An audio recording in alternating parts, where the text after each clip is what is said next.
ছোট থেকে তো কলেজ লাইফ থেকে তো রাজনীতি। আমি শুভেন্দু অধিকারী ঈশ্বরের নামে শপথ করিতেছি যে বিধি দ্বারা স্থাপিত ভারতের সংবিধানের প্রতি আমি অকৃত্রিম নিষ্ঠা ও আনুগত্য পোষণ করিব। আমি ভারতের সার্বভৌমত্ব ও অখণ্ডতা রক্ষা করিব। পশ্চিমবঙ্গ রাজ্যের মুখ্যমন্ত্রী রূপে আমার কর্তব্যসমূহ নিষ্ঠাপূর্বক এবং বিবেকসম্মতভাবে নির্বাহ করিব এবং ভয় বা পক্ষপাত, প্রীতি বা বিদ্বেষ রহিত হইয়া সকল শ্রেণীর জনগণের প্রতি সংবিধান ও বিধি অনুসারে ন্যায় আচরণ করিব।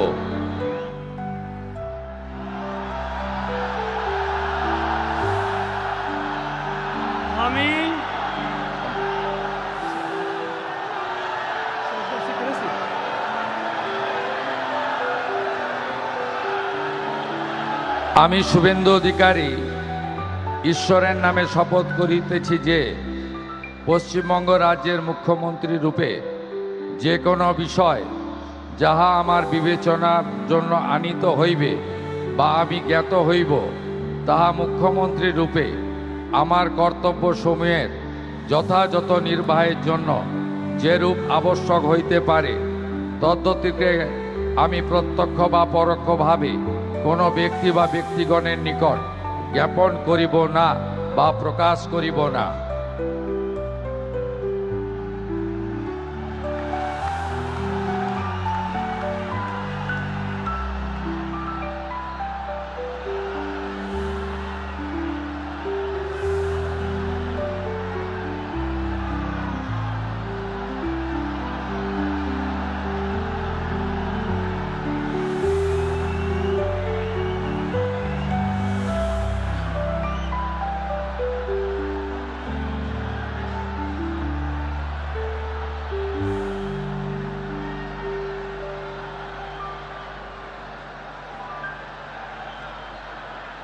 কলেজে তো ছিল এসএফআই, এসএফআইকে তাড়িয়ে তো শুভেন্দুই কলেজে করে জিজ্ঞেস হলো, তারপরে পৌরসভায় দাঁড়ালো, চেয়ারম্যান হলো, তারপরে এমএলএ হেতে দাঁড়ালো দক্ষিণ কাটি, সেটাও তো জিতল।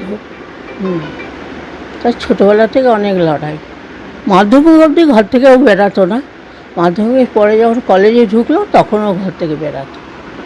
ঘর থেকে না, বিকাল হলেই একটা বালতি নেবে, একটা শাবল নেবে, নিয়ে চলে যাবে। সে এখন আমার বাগানটা গ্যারেজ হয়েছে, সেই বাগানে কোথায় ফুলকপি, কোথায় বেগুন, কোথায় টমেটো, কোথায় শাক, লঙ্কা, লাউ গাছ, কুমড়ো গাছ, ফুল বাগান উপরে।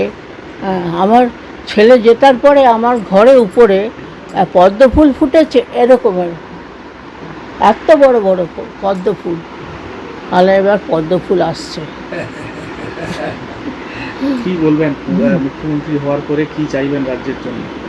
রাজ্যের জন্য চাইবো যা ওর মনে আছে কি হবে না হবে, এখন আমাদের প্রকাশ করেনি, এখন আমি জানতে পেরে যাব।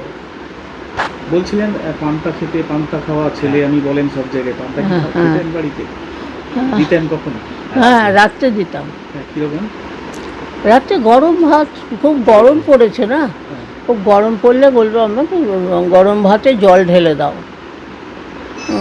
গরম ভাতে জল, একটু ধরুন আলু ভাতে একটা মাছ ভাজা, একটু ডিমের মামলেট, ব্যাস এই তার খাওয়া। তিনি 5 বছর ধরে ধর্ম নিয়ে, ঠাকুর দেবতা নিয়ে অনেক কথা বলেছেন, হিন্দুদের জন্য লড়াই করেছেন। ছোট থেকে কি? হ্যাঁ, ঠাকুর ভক্ত। হ্যাঁ, এরকম এই ধরুন এই এখানে কোথায় সরস্বতী পুজো হচ্ছে চলে যেত, মিশনে চলে যেত। স্বামী বিবেকানন্দর খুব ভক্ত, খুব ঠাকুর খুব। এটা মহারাজা এলেন তো আমার বাড়িতে, 2জন মহারাজ এসেছিলেন।